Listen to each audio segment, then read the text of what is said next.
The lecture portion of today, I'm going to be looking at economic sustainability of urban farms.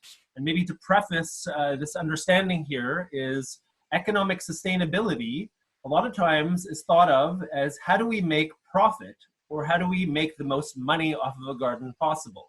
And there's a lot of people that have been discussing these topics and even published books about them. So someone like Curtis Stone, who actually is a farmer in BC, an urban farmer, uses people's backyards and other urban landscapes and places that he actually goes and does the farming on, and purports that he can make close to upwards of about $100,000 by doing so. So he talks a lot about profitability of these ventures. Also, Jean-Martin Fortier, who wrote a book called Market Gardener, also focuses on the elements of how do you do gardens or urban farms to make money and how to profit off these things. So look, yes, definitely there is capabilities of making profit and making this into a business. You know, you could see things like Loofah Farms or other places in Montreal, other projects that are actually doing really well when it comes to marketability and doing well as a business venture. But there's other ways to think about this also. And it seems that when we're talking about these aspects, what happens is that economic sustainability usually becomes convoluted by markets. And markets are not the only thing that are, discuss what an economy is. An economy is actually much more than just what markets have to offer.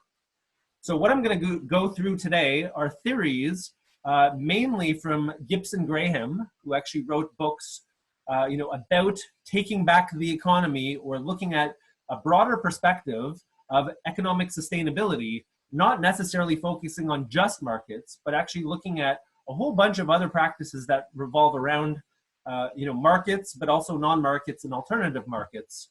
And I'm going to show you all of these different models and talk about some pros and cons of them. And I guess what I'm purporting in this is the best approach is actually to have more of a hybrid, or here what I'm going to be talking about is things that are not necessarily completely connected to markets, but actually do not necessarily leave out markets completely either. And a multi-pronged approach is likely best because it actually uses components of all of the different things that I'm going to be mentioning today. Now, another thing to also preface this lecture by is that there's no perfect way to do this that is actually replicable across different areas. So different gardens and different communities have different needs. And depending on the needs of the community, you have to cater your understanding towards the needs of this community.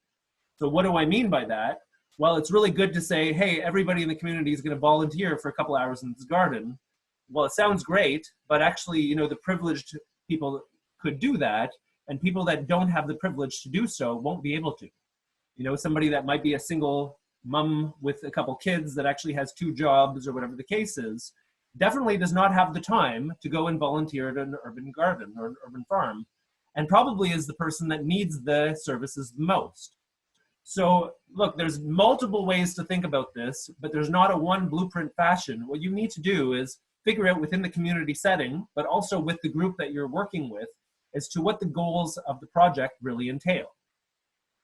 So let's start here. I was talking about Gibson Graham.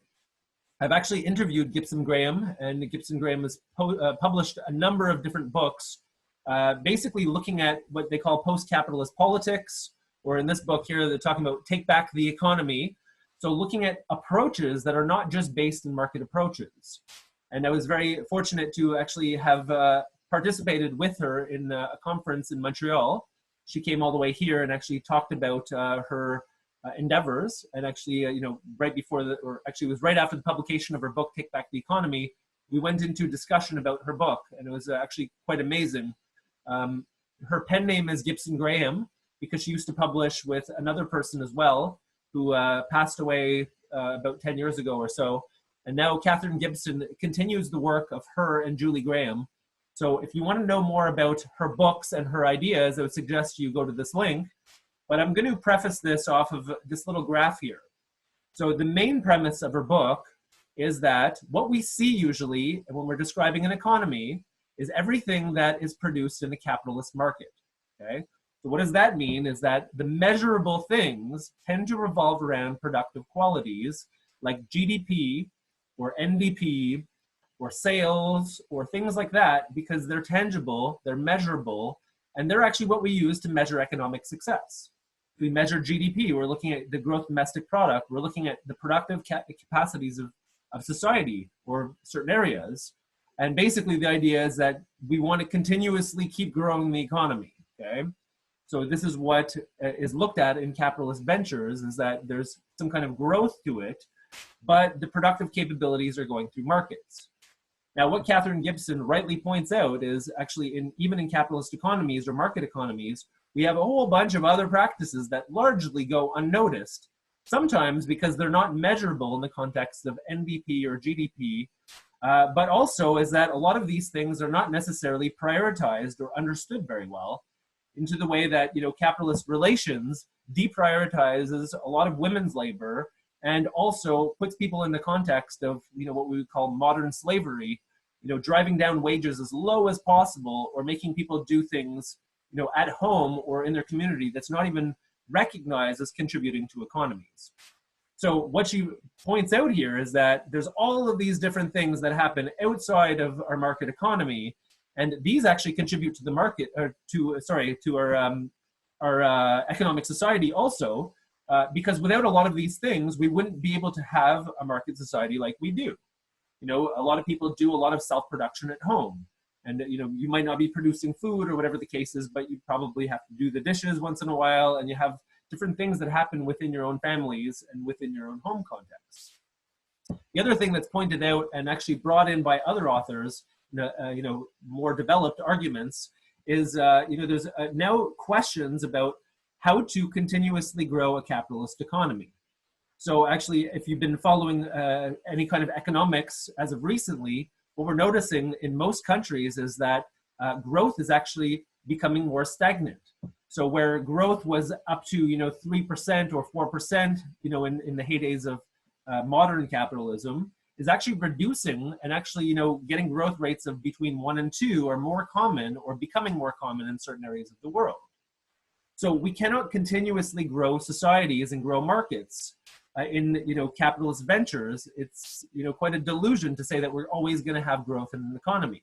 We have finite resources, so we cannot continuously grow industries that are based on finite resources, as well as, you know, growth comes with a whole bunch of unintended consequences as well. You know, the more that you grow, let's just say an oil economy, the more pollution that you have. The more that you grow the big agriculture firms, the more environmental destruction that takes place. So yes, we need to feed the world, and, you know, we need to continuously grow food for to feed people in the world, but we don't necessarily need to continuously grow capitalist economies, especially in elements that are actually problematic for the world. So we could think about degrowth situations, but we could also look at the non-viability of this continuous growth assumption that we have, because one of the major things that determines growth also is population growth. So the more people that are in society, the more work that takes place. In a lot of industrialized societies currently, we actually have declining birth rates. So this actually goes against the notions of growth, and actually are kind of indicators in the society where we've actually measured economic success by GDP. You know, by having a declining birth rate, while GDP is going to be affected, it has nothing to do with the economic success or not. So we need to think past just markets, okay? So what do I mean by that? And look, this might seem really complex, and I'm going to go into a little bit of it, about it, but I'm not going to have time today to go through every single one of these different elements. I just want you to understand the general synopsis of what I'm describing here. So what Gibson and Graham have done in Take Back the Economy is they looked at different elements of what goes into our present day economy. So they have labor. Labor is necessary because in order to produce things, people need to produce them. So, you know, labor is compensated either through wages, which is in the capitalist venture, is that, you know, you pay people for their work. But there's other ways to think about it. We could have things that are alternative. So self-employment, reciprocal labor, in-kind labor, work for welfare, are other versions of ways that we could actually have alternative pay, and that are a little bit outside of capitalist wage structures. Also, we have a whole bunch of unpaid work also. So housework goes largely unpaid, and most of the time unrecognized. Volunteer labor. self-provisioning, and also slave labor does exist today. So she's not saying this in a way that we need to prioritize all of these forms, but we need to recognize what a diverse economy actually looks like. And we need to recognize that slave labor is still part of modern day world.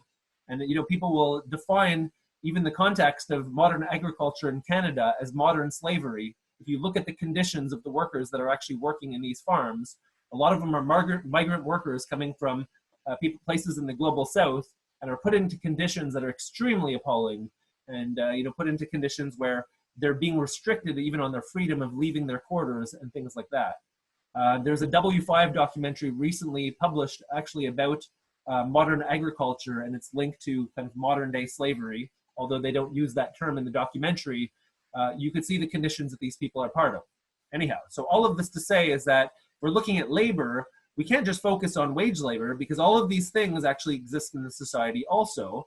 And if we're looking at incorporating different forms into our urban farming, we have to recognize that it's not just about work for wages. There's all of these other things that may contribute to the to the urban farm also. We're looking at transactions. We have market transactions. So these are things that are prevalent in capitalist economies also. So, we have markets at the Kovik Garden that we're selling our food, but there's other forms also. So we have alternative markets that are more based in fair trade, alternative currencies, underground markets exist, and barter networks exist also. So these things should be recognized in the large context of an economy. We also have non-markets. So we have household sharing, gift giving, hunting, fishing, gathering, theft, piracy, and poaching. All of these things exist also in an economy, and some of these things are really helpful to look at, especially if we're looking at how to get people food. Well, barter networks work really well. Fair trade has been promoted as something that's desirable, as well as if we're looking at just foraging and other things like that. Well, we can get food by hunting, fishing, gathering. In actually urban environments, you could go into a lot of the different urban forests. Even go to Mount Royal or go by the Lachine Canal, and you can find edible plants all over the place. So these are things to consider. Property. This is a really big aspect of urban farming, because a lot of the barriers have to do with access to property. So some of them actually own their own properties and actually are either doing stuff in their own backyards, or have bought different plots and actually are farming on those. But a lot of times the spaces are not necessarily owned by the individuals that are working on them, but owned by either collective organizations or land trusts or communities or whatever the space is.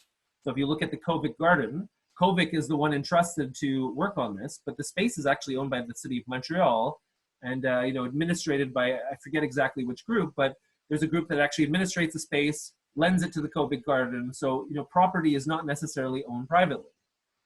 But there's other kind of forms of property. We have state-managed assets, custodial clan lands, we have community land trusts, indigenous knowledge as well. We also have open access. So we have atmosphere, international waters, open source IP, outer space are different ways of defining it. But actually, if we're looking at the context of urban farming, well, there's spaces that don't technically belong to anybody that could be used as squat gardening or other things as well. In the way of enterprise, there's multiple ways of actually understanding how urban farms could actually function. So there's the traditional capitalist enterprise and a business. So if you're looking at Luva Farm, that's one good example of how capitalist industry works in urban farming. But that's not the only way. There's so many other different ways. We have alternative capitalist, state-owned, either environmentally responsible, socially responsible, and nonprofit organizations. Or you could look at non-capitalist enterprises also. So workers' cooperatives. Why is a workers' cooperative considered non-capitalist? Well, because the workers actually own their own means of production. So that actually falls outside of the capitalist understanding of how, the bourgeoisie or the capitalists actually own the means of production and are exploiting the workers. Well, workers, if they own their own means of production, we're looking at different endeavors, even within market societies. Anyways, we have sole proprietorships. There's feudal enterprises still, or feudal situations where people actually are growing their own food communally. Community enterprises, like things that are connected more to local communities. And there still are, unfortunately, slave-based enterprises, like I was describing, could be in the context of modern slavery of our own actual agriculture system presently in Canada. This is really important also because there's different ways of getting financing. So there's mainstream market financing. You can go to a bank and probably get really cheap loans at the present moment. But this is really difficult because a lot of times these loans make the farms non-viable, because the more you owe, the harder it is to actually then, make your ends meet, because you're always trying to pay back your debts. One of the largest problems that farmers have currently is they're actually buying too many external inputs and actually are not making their farms viable, but they're actually financing and owing the bank lots of money. So there's other ways also. You could have alternative markets. You could have cooperative banks, credit unions, community-based financial institutions, microfinance. Those are alternative ways, or other non-market ways. So sweat equity, you all get together and just do what's necessary to actually put the project together. Family lending, donations, or interest-free loans. Now look, all of this to say is, when you're thinking of making an urban farm or a market garden, it doesn't always have to go along with these capitalist ventures. And actually, if you're trying to root this in the community, sometimes these things will actually work against you. And what I'm going to do is go more nuanced into these different approaches. But before I do so, I just want to kind of overview this. I'm not going to get into detail, but I want to show you that we could actually think of things in different systems also. So here, this is actually John Pierce. This is a little graph that he put together, looking at different ways to understand an economy. So you can understand, one system, which is profit-oriented private systems, and this works on different scales from microfinance or small businesses all the way to large multinational corporations. Other things are actually owned by the city or public, so they're public services. So like groups that are owned by the city of Montreal that are doing edible landscaping or things like that would fall into there. So you have also different ways or different scales of the way public owns different businesses also, everything down from neighborhoods all the way to global scales, like the United Nations. But interestingly, there are other approaches also, and a third system which people refer to as social economy. So social economy enterprises, but also volunteer organizations, or basically self-production, so family economies. And people will say that this falls into a third sector. Now look, there's debates about how these sectors function. There's debates about, where to categorize these different ventures. I have an issue with their kind of terming of the black economy. I don't necessarily think that that's the most appropriate term to be using. There's better ways to describe legal economies. But also, my debate about this is that it's not just the private system that have illegal economies. The public sector also, if you actually look at the Charbonneau Commission, there's been collusion between public officials and private enterprises, and actually, have done illegal activities also. And hey, if we're going to be positive about this, maybe we could think about this in the social economy and think about kind of like the Robin Hood scenario where people are robbing from the rich to give back to the poor, which could actually function in that manner also of being an illegal economy, but one that actually promotes community development and not just, stealing from people. All right, so with that, there are different types of urban agriculture ventures, okay? And the reason why this is important is before you go into making some kind of a project, it's good to find out what the parameters of the project are and why you're doing this project to begin with. If you're doing a project solely, to profit off of it, well, that's one way. But there's so many other ways of making farms and urban agriculture projects. So for profit, you could be like Lufa Farm and try to make this a business venture and relocalize food, but basically, profit becomes your primary motive, and you're trying to do this to generate revenue for a group of people or for an individual that owns the company.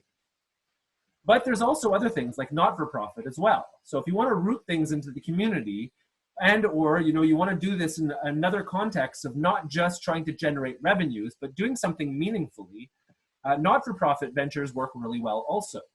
And just to kind of dispel some confusion that people may have, not-for-profit doesn't mean that people don't get paid, okay? So people have this misconception that, well, if I have a not-for-profit, we all have to volunteer.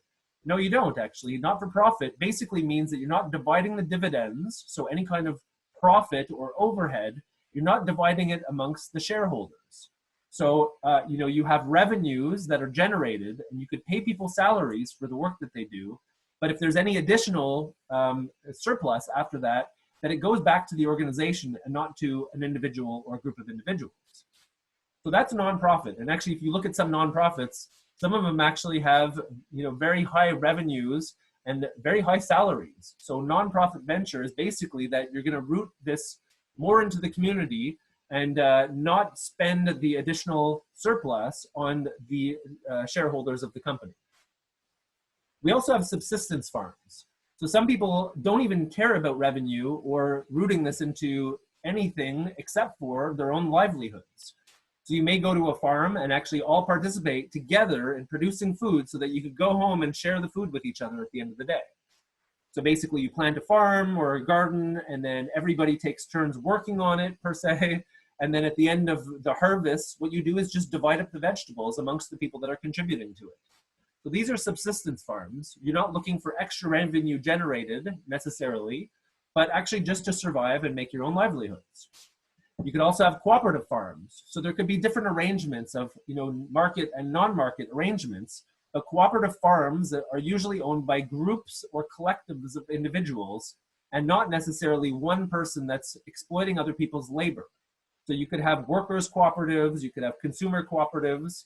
In the way of a farm, it wouldn't be necessarily consumer cooperative, but you could have multi-stakeholder cooperatives, or what they call in Quebec solidarity cooperatives, where you have different stakeholders that could get involved in the project. So workers, consumers, as well as maybe external stakeholders could form cooperative ventures. Or, you could just basically have the workers themselves own the cooperative themselves and own their own means of production. You could also have hobby farms. So some people actually just like gardening and farming. So, it doesn't have to be for any, the sake of getting vegetables necessarily.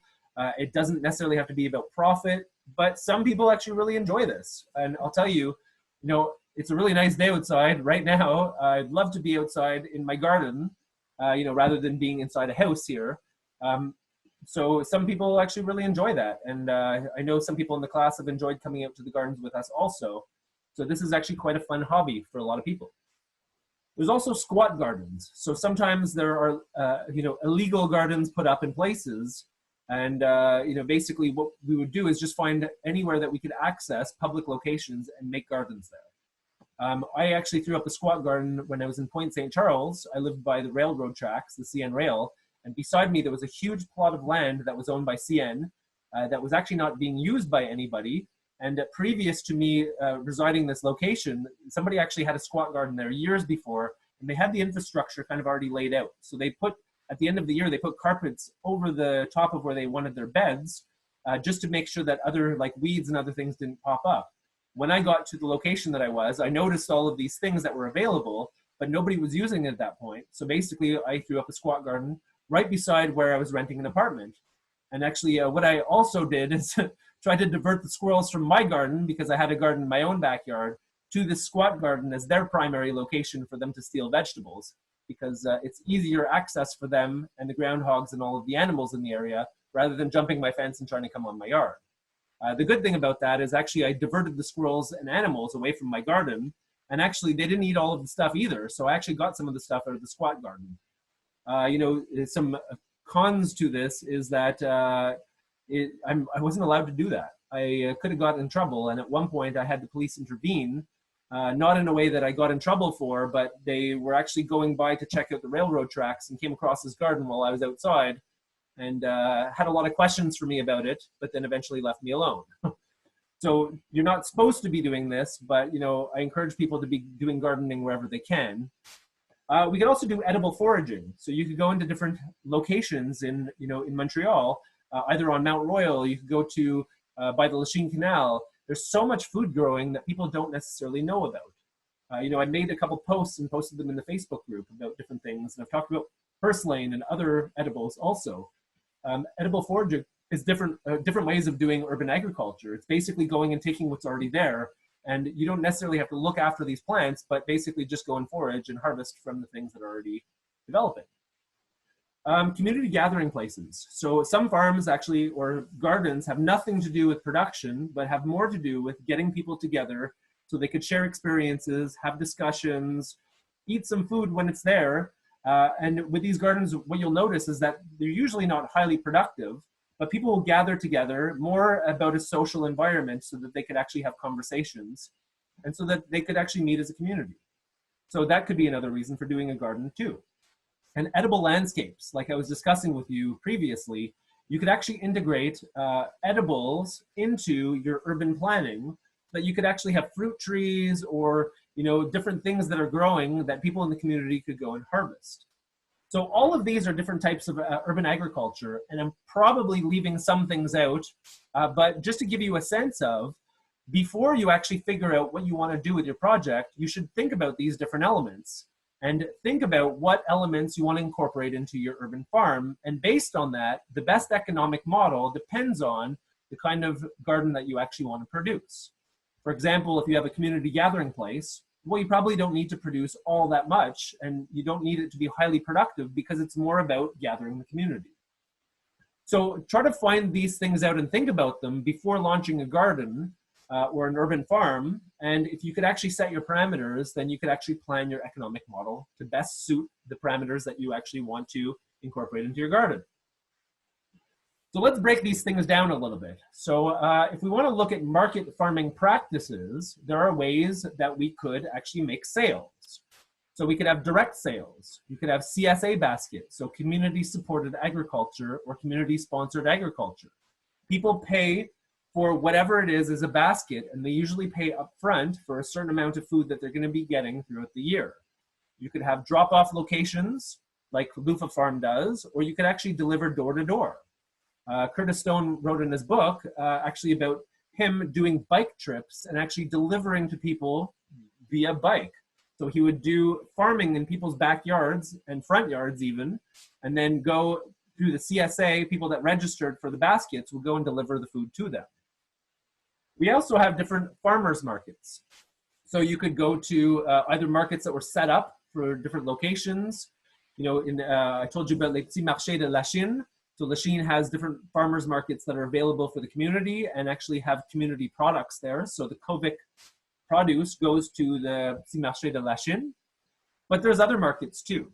So like I was saying, Jean-Martin Fortier, who wrote Market Gardener, now works for IGA and actually does a lot of their farming on different rooftops and actually incorporates the food into the IGA stores, basically localizing food. But the main thing here is that he's looking at a for-profit industry or working for one to basically sell food in ways that are better because they're localized, but still kind of touch on this big capitalist system.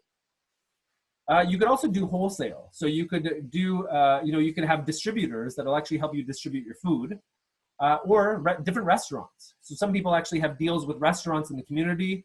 Restaurants really like fresh food. If you pick a tomato and they're able to serve it in the same day, the taste of the tomato is going to be at its prime, rather than them buying it weeks in advance, from people that are growing them in, not ideal conditions so that they don't necessarily rot before they hit the supermarket shelves. So wholesale could be a way to actually generate revenues. You could also have other forms of sales also. So you could transform your goods. You could put in additional labor and have added value. And, instead of selling peppers, you could make them into hot sauces or things like that. You could also sell compost or other market valued things. Compost is extremely well desired. And if you could actually produce compost, other farmers would want that too. You could do seedlings. You could do a whole bunch of different things that actually generate revenues. Seedlings actually sell for quite a bit of money and are not very hard to produce. Some ventures actually rely on seedling sales to provide them extra revenue. So there's things like that. You could also do education. So you could bring people to the garden and teach them about urban farming, and you could charge a price for that if you really want to. So these are ways to actually make your market viable when it comes to markets, okay? And it doesn't have to be one of these things. The best way is to actually diversify and do somewhat of all of these things, whatever your capacity will allow you to do. There's contradictions in this, okay? And these you should be well aware of, because these are things that if you're not aware of could actually lead to the demise of your market garden. So contradictions between labor and food prices. A lot of people want cheap food. They want the cheapest food possible. And actually, even community organizations say that our goal is to provide the cheapest food possible. Well, when you're providing cheap food, usually you're driving down labor costs. which means that one of the major components of a market farm is actually the people that are doing production, the laborers themselves. So either a viable and flourishing market will do this at the expense of labor by either paying people extremely medial prices for their labor, or basically trying to undercut labor as much as possible.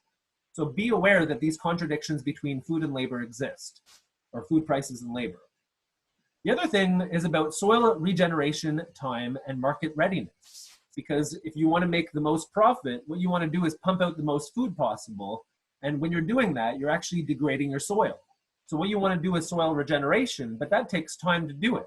So these contradictions exist also, is that you can't remediate your soil unless you're using external inputs, which is actually quite costly at times. So if you're doing this properly and generating your soil, this is a process that takes time. And sometimes markets want things out as fast as possible, and these two things are in contradiction. Growing time versus productivity. So you probably want to start selling tomatoes as soon as you can, but tomatoes take a long time to grow. You're not going to have tomatoes up until probably the first couple weeks of June, and maybe even longer than that. And actually, to get your tomatoes, usually you're seeing them more like in August or so, or like in July you're getting some, but the production really wraps up near the end. So growing time is actually a contradiction when it comes to productivity. Things take time to grow.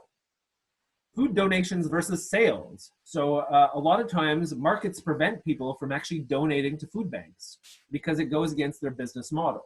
If you donate all of your food and you're not selling it, well, then it doesn't really do good for your bottom line. And actually, because of that, we produce food waste, which is the last point on my contradiction list here. The other thing is farmers markets versus increased labor. So if you put together a farmers market, or you actually do CSA deliveries, you actually need to hire someone to do it, or you have to do it yourself, which is increased labor time and actually diminishes from the profitability of your organization. So here are some market secrets. Cash crops. There are certain things that produce really quickly and are of very high value. Things like sprouts. Sprouts within a week or 2 weeks at the most, you could actually have fresh sprouts available. You could do radish sprouts, you could do sunflower sprouts, bean sprouts, a whole bunch of different things. And actually, if you really want to be profitable, you could tie this into restaurants, and they pay good money for some of these sprouts, especially ones that are harder to grow and actually have flavoring to them, like arugula sprouts or mustard sprouts. But you could also make greens out of that too. So you could sell greens like mustard greens, arugula, and things like that as cash crops if you could keep them going quite quickly. The other market secret is about reducing your inputs. So the more that you actually have to put in external inputs, if you're putting fertilizers and chemicals, first of all, I would recommend not doing that, but some people still are not going organic. If you're putting these things in, they cost money. If you're buying your seedlings, that costs money also. If you're even putting in compost into your garden, that costs money as well. So you want to reduce your inputs, and you want to actually be regenerating as much as you can internally. You want to have as much of a closed loop system as possible. So it means you need composting, and you need to actually produce your seedlings, and you need to regenerate your stuff, or else it's going to actually reduce the your profitability in your garden. Reducing labor necessities. So like the Kovic garden, you probably understood here is that we've actually developed this garden this year to reduce labor costs as much as possible, because the garden will kind of generate itself once it's all planted and built. There's not much weeding to be done. There's a little bit, but the way that we planted the produce there is conducive to actually reducing labor costs. And eventually, when everything's up and running completely and we don't have to build infrastructure, there's not much labor that goes into it. So things like adding wood chips in your garden actually prevents weeds from growing. There's different mechanisms of making sure that water remains in your garden. Also, wood chips are really good for that, or proper irrigation techniques. So try to reduce labor necessities, and permaculture mechanisms or holistic approaches are really good ways to do that. So look, this is a synopsis of market farm practices. The second thing I'm going to look at is non-market farming practices. So this is kind of the opposite of what I'm describing here. In this kind of a context, the idea is not to actually make profitability or generate revenues, but basically to kind of coexist together and produce things like subsistence farms or other things as well. So what are features of this? Well, volunteer labor is a big component because actually if you're not relying on markets, you need labor still. And usually it's a collective of people that are coming together and performing whatever it is in the garden they're growing their food together. Community involvement is really important also because you need to connect this to people that are going to be performing the labor together. And to do that, you need people in the community to actually participate with the garden. Doing it alone with one person is quite laborsome. So it's best to actually have as many people in the community involved as possible. Other non-market practices, foraging. So you could just go into local environments and actually go through, urban forests or other places and forage your own food. Soil building also. So like I was talking about in markets, well, this is a non-market activity also. You don't need to buy compost. You could actually build your own soil if you want to. And one way to replenish nutrients is incorporating animals. Look, I'm a vegetarian. I try not to exploit animals to the best degree possible. But if you look at actually farming that resides outside of chemical inputs, animals are actually a necessity for these types of gardens or farms. What do I mean by that is that we're actually incorporating most of the time animal manure into our gardens. So we're actually incorporating, composted animal excrements as a source of nutrients. But you could do this also with other animals. You could actually incorporate the animals to, graze and to help you break down some of this organic material so that it helps with the composting and other things as well. Chickens produce eggs and all of these other things could be incorporated into urban farms where the city allows it usually, unless you want to do this outside the city parameters. The other thing too is with non-market farming practices, funding sources become usually an essential thing because usually within a market society, there are things that need to be paid for like materials or even just land acquisitions or renting spaces or things like that. So usually these kind of farms rely on external funding sources as the main source of revenue. And as we are going to get into, this also becomes a contradiction because it's very difficult to keep these sources of revenue continuously funded. The city likes to fund things for a certain amount of time, but then usually requires it to be a viable entity on its own.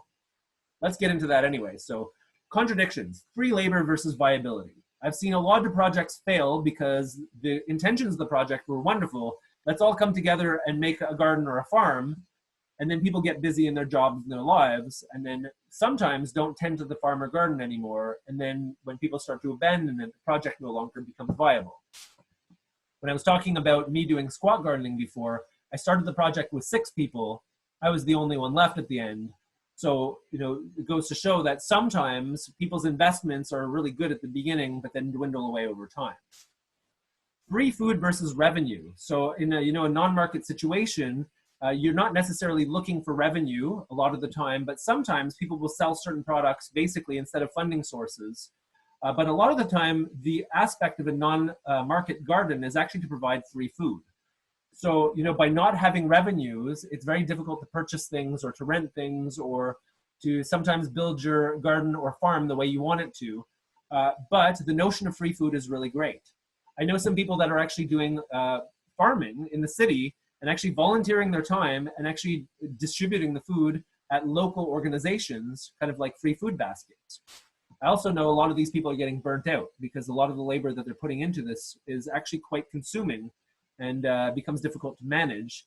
And some of these projects eventually kind of go belly up just because it's really hard to sustain free food and free labor out of these community projects when people actually have to work in capitalist economies.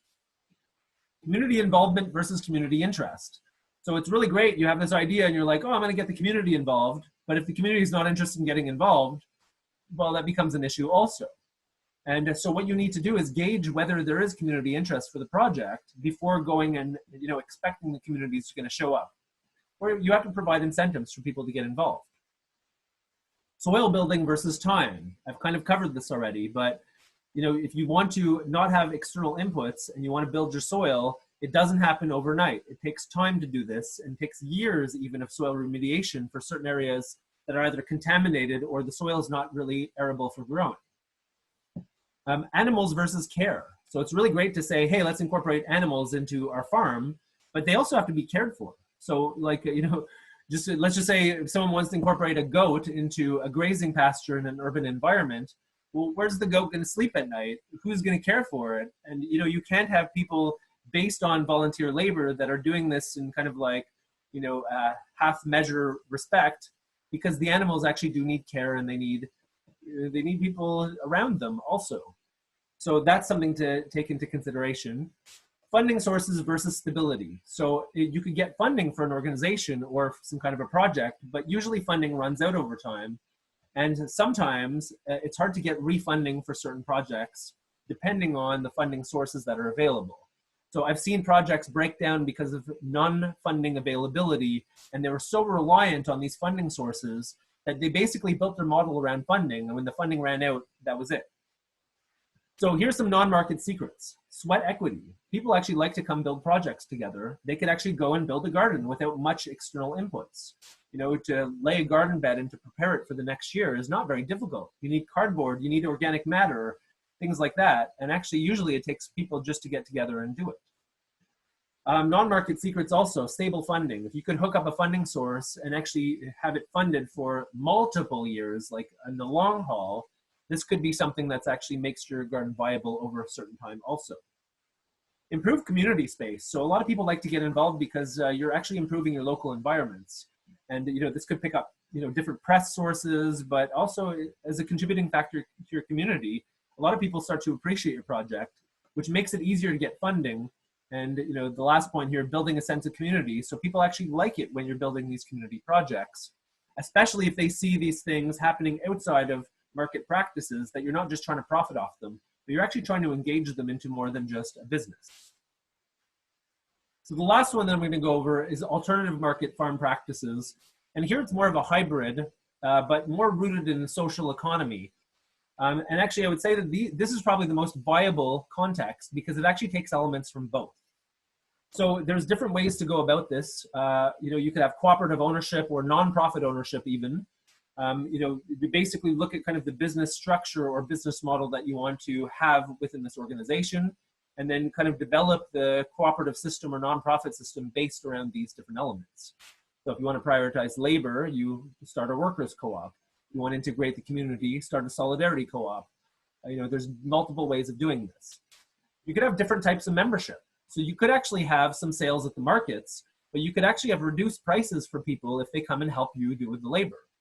So there's actually a food distribution outlet in New York called the Park Slope Food Co-op, and they're actually in Park Slope, New York. This business has existed as a grocery store since the 70s, and their business model is this.